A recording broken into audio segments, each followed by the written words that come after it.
мы переместились в заложенную часть города Якутска, где в этом квартале наиболее сохранились исторические памятники города Якутска XIX века. И о судьбе охранной зоны номер 2 «Залог» расскажет ответственный секретарь Якутского республиканского отделения Всероссийского общества охраны памятников Александр Васильевич Дьяконов. Александр Васильевич, здравствуйте. На данном участке исторической части нашего города Якутска на данный момент у нас сохранено более 30 объектов, которые имеют подлинную историческую ценность. Историческая ценность у них именно в тех людях, которые здесь жили. Сам Залог это был один из так называемых спальных районов нашего города. В этом квартале заложенном раньше, до революционный период, жило духовенство наше, купечество, работники областного управления. А уже в советский период, после установления советской власти, в этих домах бывших купцов, священников уже жили представители верхушки нашей советской власти. И вот как раз мы можем пройтись и посмотреть, и я попытаюсь вам рассказать про историю некоторых из этих объектов. Но самое главное, нужно отметить, что этот участок, как бы мы считаем его, вот историки, краеведы, журналисты, собственно, вся творческая интеллигенция считает ее жемчужиной, но при этом наша жемчужина, она является и нашей болью нашего города Якутска. Потому что, сами видите, на протяжении уже столетий, можно говорить, эти дома находятся, то есть они дряхлеют потихонечку, они требуют реставрации. Все объекты абсолютно в этом районе, которые мы их увидим, они все требуют капитальной реставрации. И поэтому уже на протяжении получается, 60-х годов уже стоял среди якутской творческой интеллигенции, городской интеллигенции, стоял вопрос о сохранении этого участка. И вот получается, что уже еще и при советской власти, получается, более 60 лет все мы пытаемся найти какое-то решение, как их сохранить. Потому что в этих домах живут люди, у многих до сих пор, то есть условия совершенно, как и в 19 веке, то есть они ходят за водой, допустим, вот сюда на Коломку. А у многих, извините меня, туалеты находятся на улице. Не все дома здесь даже газифицированы. До сих пор живут на печном отоплении, поэтому условия жизни для нынешних жителей, конечно, очень такие тяжелые и, можно сказать, даже страшные в некотором роде. На вот этот дом, который мы сейчас наблюдаем, это один из самых лучших сохранившихся домов, самых красивых домов, который сохранился у нас в городе Якутске. Это дом главы Восточно-Кангаласского улуса Филиппа Лепчикова. Он, конечно, первоначально хозяин был совершенно другой человек, а он уже потом, будучи богатым человеком, он уже это здание купил в начале 20 века. В нем уже проживали уже в советский период такие знаменитые люди, как Лазарь Сергучев, то есть представитель уже нашего нового театрального искусства. Жили здесь ряд художников, сам Михаил Михайлович Носов здесь тоже квартировался. Поэтому здесь вы можете посмотреть, то есть тут уникальные наличники остались, уникальные водостоки есть, сохранено все. И висит у нас памятная доска, что память архитектуры охраняется государством. То есть еще знак Министерства культуры Якутской автономной Советско-Социалистической Республики. Но, к сожалению, вы можете посмотреть уже ее состояние. Но я надеюсь, что придет время, придут те меценаты, те бизнесмены, которые смогут оказать помощь финансовую, чтобы это здание отреставрировали. Еще можно сказать, что таких домов у нас в Якутске было очень-очень много. Но, опять же, к сожалению, вот такого типа у нас сохранилось только одно это здание. Есть, конечно, похожие, очень схожие по этому типу еще дома в Мархе. Известный факт, что в Марха там у нас селились именно скопческая секта. Уже после отъезда в 2005 году эти дома, конечно, они остались, были новые владельцы, но они там тоже более 20 домов у нас они еще есть. Также еще хочется отметить, что и в Кильдямцах у нас еще есть дома конца 19 века, начала 20 века. Есть еще у нас в поселке Владимировка есть, у нас еще есть Маган. То есть на самом-то деле объектов еще много. И все они требуют вот такого пристального внимания как ученых, краеведов, ну, так и самих наших властей. Ну, пойдемте посмотрим еще другие объекты. Ну, вот, вот эта вот знаменитая улица, да, она раньше называлась у нас до революции улица Полицейская. Да, и вот она вот сводилась, ну вот доходила до этого угла, вот где у нас тоже бывшая прогимназия стояла, она, к сожалению, тоже сгорела. Теперь это улица Ярославская называется. То есть и в той части улицы Ярославской она тоже называлась улицей Пролетарской. Но вот еще хотелось бы отметить, да, вот здесь появились такие пустыри. Здесь, конечно, был дом вице-губернатора, и он сгорел буквально 10 лет тому назад, примерно так, точно можем отдельно сказать. И вот на этот участок, вот у нас есть своя программа, да, у нас в любом случае получается и поддерживает и наш мэр города, да, новый, и глава нашей республики, когда был мэром города. И поэтому мы разработали целую программу по сохранению этого объекта, этого квартала. Квартал сейчас официально называется квартал 55А. И здесь у нас уже по проекту есть у нас свой инвестор, который готов перенести сюда дом, знаменитый дом Валериана Васильева, который стоит на улице как раз Ярославского, Кирова. Там, где сейчас как раз ведется археологические раскопки. Вот этот дом полностью должен быть разобран, и уже при участии специалистов-реставраторов он должен стоять на этом участке. То есть сейчас идет между городом Якутском и вот нашим обществом идут переговоры о передаче этого земельного участка, да, в аренду, да, потому что земля полностью здесь вся городская. Ну и уже будет и дом, ну, дом Валериана Васильева, мы его так называем, дом знаменитого художника, якутского графика Валериана Васильева, потому что он идет так по документам. Но этот дом тоже у нас начала 20 века, и раньше этот дом принадлежал такой горожанке Охлопковой. Вот здесь у нас тоже вот, ну, как бы вот видите, да, вот этот дом, он на самом деле тоже очень старинный, тоже начала 20 века, но он в разные годы постоянно обшивался, постоянно переделывался. И поэтому сейчас, вот, допустим, нельзя сказать, да, что данный дом является каким-то таким, да, там, ну, представителем деревянного зодчества. Но если когда вот это все, эту обшивку снять, вы увидите подлинную, вот уже историческую вот часть этого здания. Кстати, в этом доме до сих пор проживает семья знаменитой певицы, родителей знаменитой певицы Саины нашей. Вот этот вот дом, да, вы можете показать, это вот участок очень хороший, который сохранился. Это дом Чапаловых.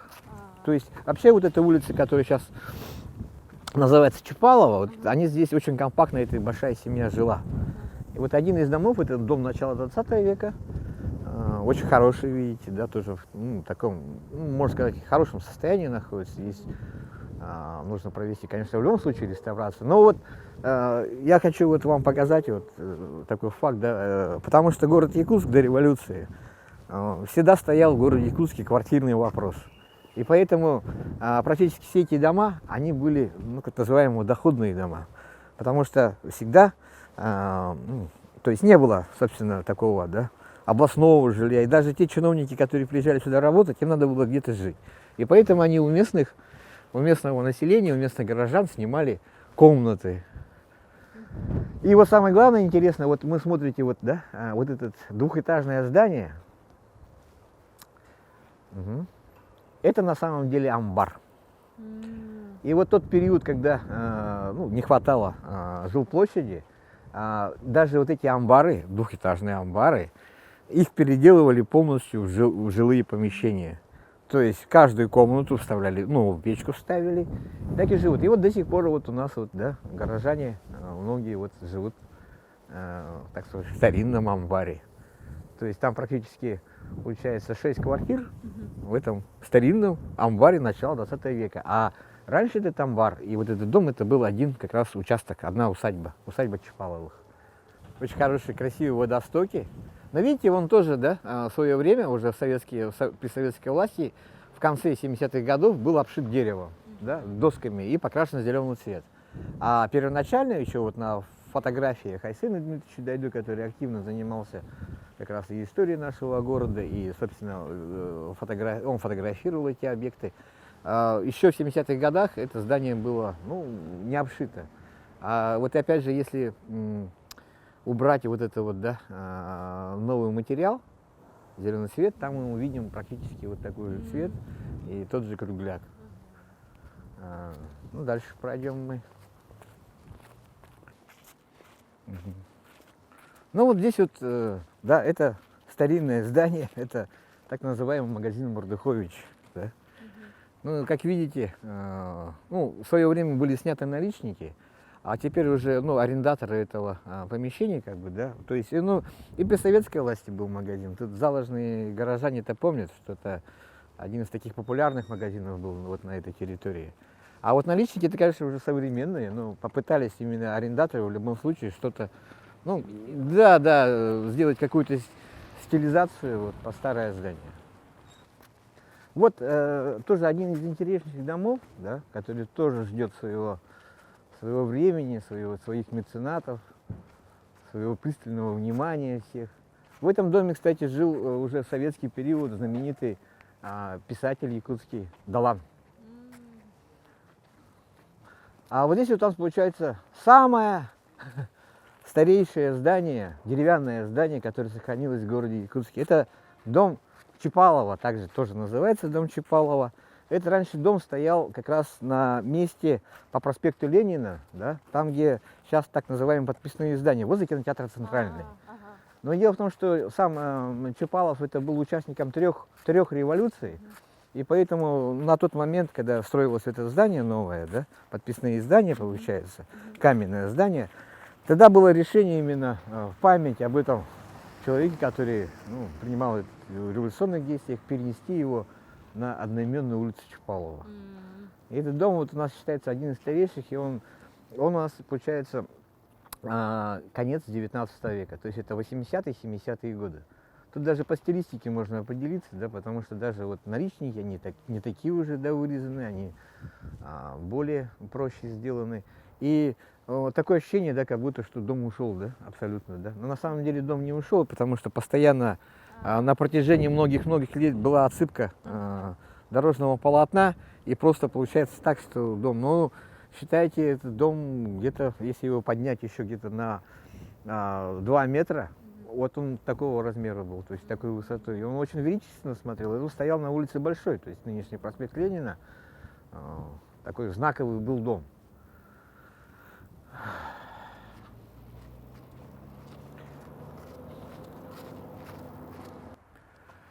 Сейчас мы подошли усадьба Скрябиных, да? Усадьба Скрябиных, они жили здесь и до революции, потом его потомки жили и при советской власти, и вот Адам Васильевич Скрябин это один из основоположников вообще профессиональной музыкальной культуры у нас в Якутии. И вот в 90-х годах вот в память его была поставлена здесь мемориальная доска, где мы можем о нем говорить. Но он представитель, они родом были из Хангаласского улуса, вот село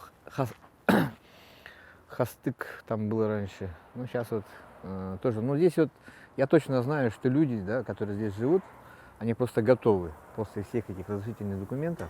Он является памятником культуры и искусства, то есть это официальный памятник. И после этих всех разрешительных документов они готовы самостоятельно провести здесь на свои деньги уже реставрацию. Ну, опять же, при участии специалистов.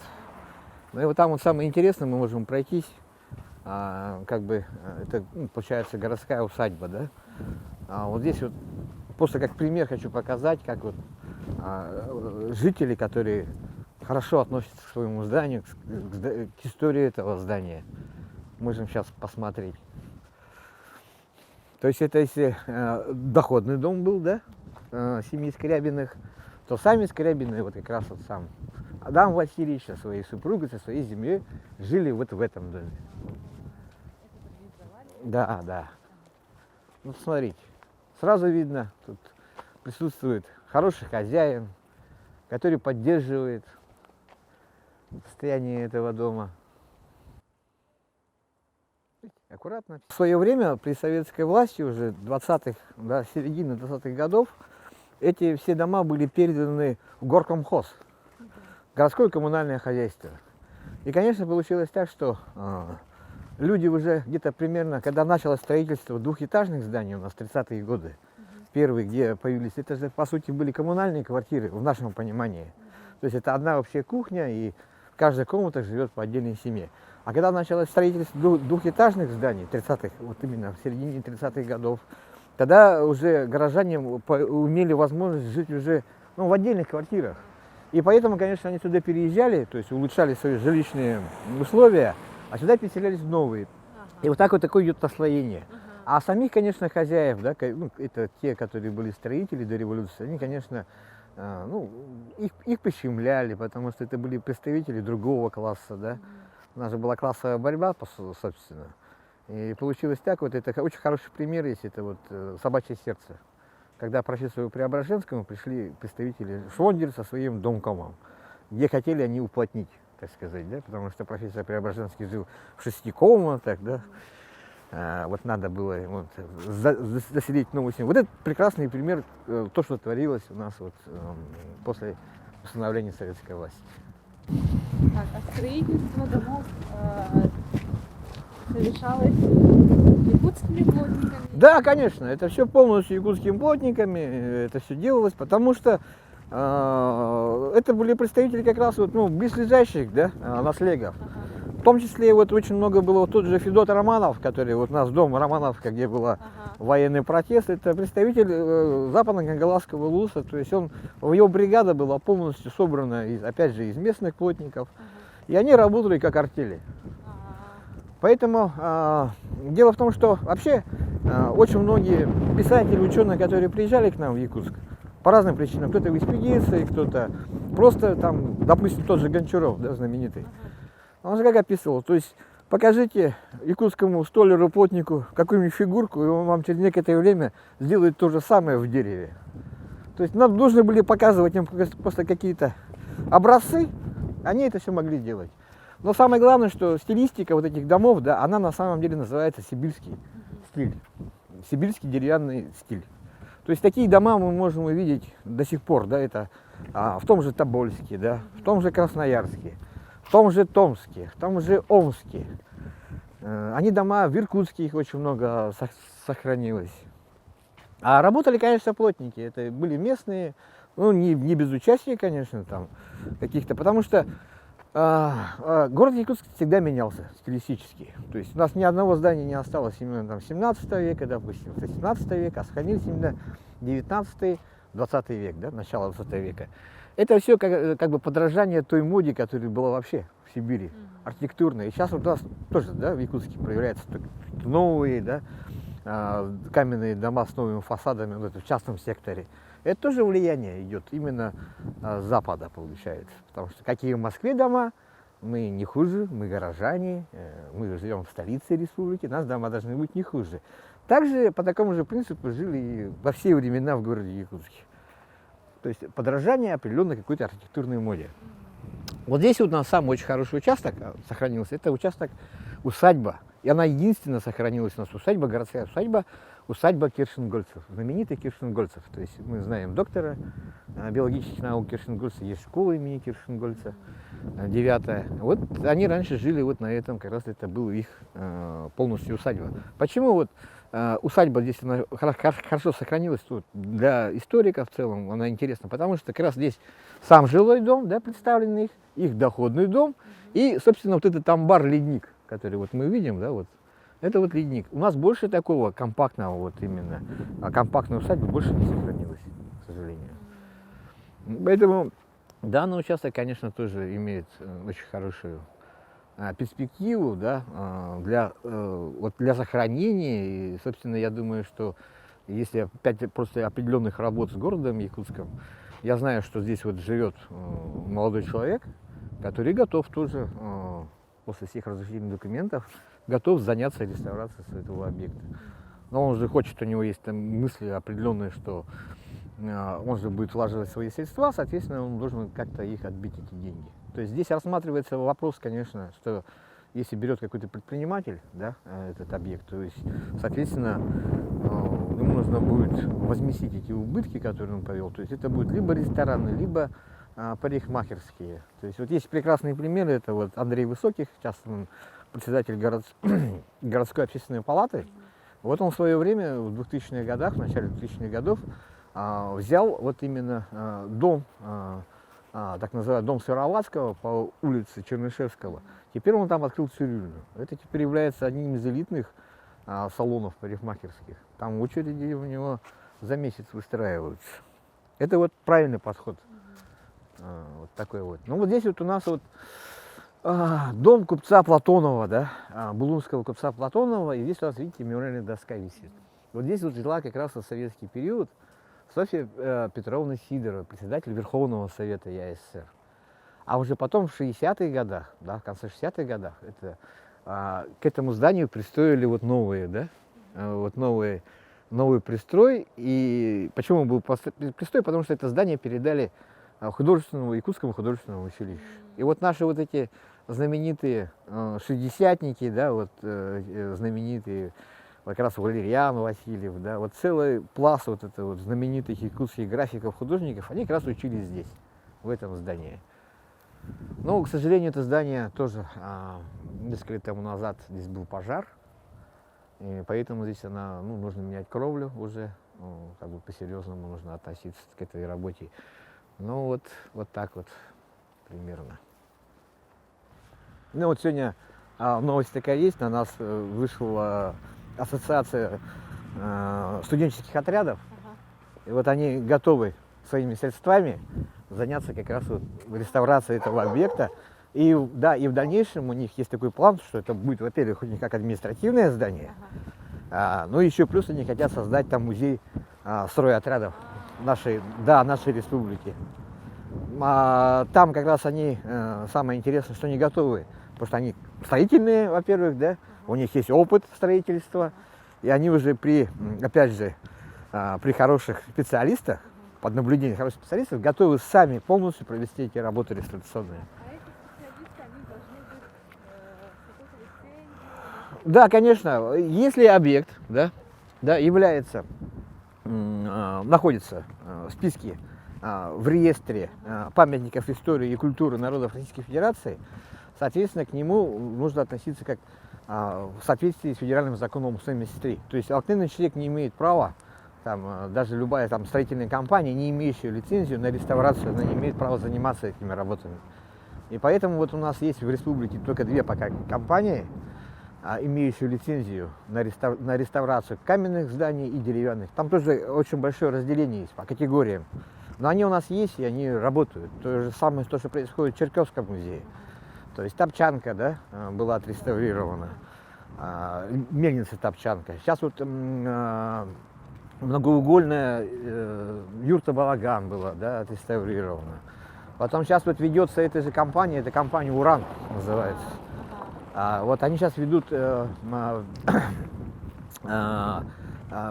селе Качкатская Николаевская церковь, так называемая, на противоположном берегу, там ведется работа этой же компании. Нужно еще раз напомнить, что город Якутск у нас старейший город Сибири. Мы старше Владивостока, Хабаровска, Иркутска, то есть практически всех городов Северо-Востока Азии.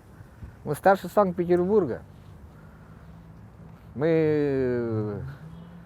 нас город Якутск – это опорная база всех научных экспедиций, начиная с 17 века. Это форпост освоения Северо-Востока Азии, Аляски и Калифорнии. То есть русско-американская компания тоже работала полностью через Якутск.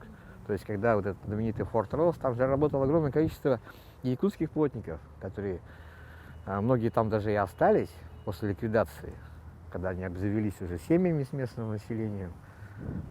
И поэтому у нас до сих пор пытаются, вот наши, опять же, представители нашей истории, да, исторической интеллигенции, русской интеллигенции, проводить мероприятия в этом Форт-Россе. Вот, тоже там и СРГ теперь стоит якутская. Но это все вот эти города, то есть это все строилось именно через город Якутск. И поэтому мы должны хранить нашу историю. А чтобы сохранить ее, вот это же, вот они, эти дома, это вот те свидетели тех славных эпох. Так что вот так вот. Посоветуйте какие-нибудь книги по деревянному сообществу? Ну, во-первых, у нас есть Одни из самых таких, конечно, вот, ну, монументальных таких работ, это, конечно, работа Александра Викторовича Аполлонникова и его дочери Елены Александровны Аполлонниковой. То есть очень многие объекты, да, вот именно то, что сейчас до сих пор сохранены в улусах наших, в районах, это как раз работы, которые были проведены, обмерные работы были проведены Аполлонниковым. То есть есть замечательная книга, которая называется «Деревянное зодчество Якутии».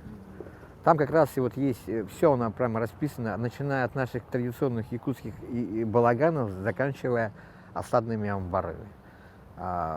Есть Николай Петрович Крадин, у него тоже есть очень хорошее, много-много произведений. У нас в Якутске есть очень хорошие работы Пантелеймона Васильевича Попова. Это родной брат Ивана Васильевича Попова, первого нашего профессионального художника. Есть работы Пантелеймона Пантелеймоновича Петрова. Есть работы Олега Карамзина, Олега Георгиевича Карамзина. Ну, там целый огромный список, то есть просто они есть, как раз все эти произведения, они есть в вашей библиотеке национальной. И поэтому я знаю, вот там вот можно поработать непосредственно с вашими специалистами, ну, как я раньше делал. Собственно, мне эти книги всегда выдавали. Проблем никаких у меня никогда не было в получении этих книг. Но я их не брал, я их брал, именно читал их либо в историческом зале, ну, там, где можно с ними ознакомиться. Ну и плюс в любом случае это, конечно, те подшивки старых газет. То есть в любом случае, допустим, и в дореволюционный период, газеты как «Якутская окраина», допустим, подшивки тоже есть в вашей библиотеке. И, собственно, когда строилось какое-то новое здание, это было событие для города Якутска. В том числе вот одно из самых главных событий, это было, конечно, это строительство публичной библиотеки, это было строительство окружного суда, областного казначейства, вот каменные дома самые красивые, то есть наследие Климента Ильишевича, оно у нас, кстати, получилось так, что оно хорошо сохранилось. И вот все эти произведения, то, что если нужно изучать какую-то историю архитектуры нашего города Якутска, вы можете получить ее именно в Национальной библиотеке имени Пушкина. Спасибо. Ага. Так, а вы же проводите еще очень интересные исторические экскурсии? Да, да. Ну, я не только исторические какие-то провожу, я вообще работаю в сфере туризма. То есть, если работа Якутского республиканского отделения ВАПИК это моя общественная нагрузка, то я работаю, конечно, в сфере туризма, то есть въездного туризма, и нам так или иначе, конечно, мы этим стараемся, конечно, углубить наших туристов, особенно туристов из России, в историю нашего города Якутска. Потому что получается так, что к нам приезжают необыкновенные туристы. Это не, у нас не Таиланд, у нас не Багамы, поэтому люди приезжают уже, которые много прочитали уже якутский. Они начитываются, допустим, про Шельгинскую шахту, которая у нас тоже, да, временами пытаемся запустить ее, там делаем штурмы, то есть зимой можно даже погрузить, да, каких-то туристов. Вот есть такие объекты. То есть они об этом знают, и все хотят об этом увидеть, посмотреть воочию. Многие знают, что вот мы старейший город Сибири, и поэтому вот мы пытаемся вот эти вот, все-таки город Якутск, это столица, и все путешествие по республике, там кто-то на Ленинский столбы, кто-то в Эмикон, кто-то в Верхоянск едет, кто-то в Тикс едет, и пытаемся здесь уже в нашем городе Якутске рассказать всю историю, как центр нашей большой республики, так и историю нашей Якутии в целом. Потому что все события основные, конечно, как во всех регионах, проходятся именно в административном центре, то есть в городе Якутске. И людям, конечно, они интересуются, смотрят, читают. Они, вот еще раз повторяю, у нас такие вот, бывают. У нас обязательно в турпрограмме есть старый город. Люди, которые там полмира объездили, они прекрасно разбираются, где есть подлинник, а где есть новодел. И вот когда вот мы приводим как раз их в залог, вот здесь вот они как раз уже смотрят совершенно другое. То есть когда у нас были раньше программы рассчитаны на полчаса, то уже на протяжении 5 лет у нас здесь так сказать, экскурсия она уже стоит 1,5 часа. Потому что очень много вопросов, начинается фотографирование всех этих элементов архитектурных, да, фасады начинают снимать, эти наличники, поэтому у нас 1,5 часа теперь стоит. А, к сожалению, вот у нас получилось так, что старый город, у нас там только 1 час. Хотя там все красиво, все хорошо, рестораны работают, но, к сожалению, только историческая среда. Ну, это радует, конечно. Ну, радует, конечно, ну вот так вот. Ну, поэтому мы вообще пытаемся все наши экскурсии полностью по всей нашей республике делать именно с надвратной башней.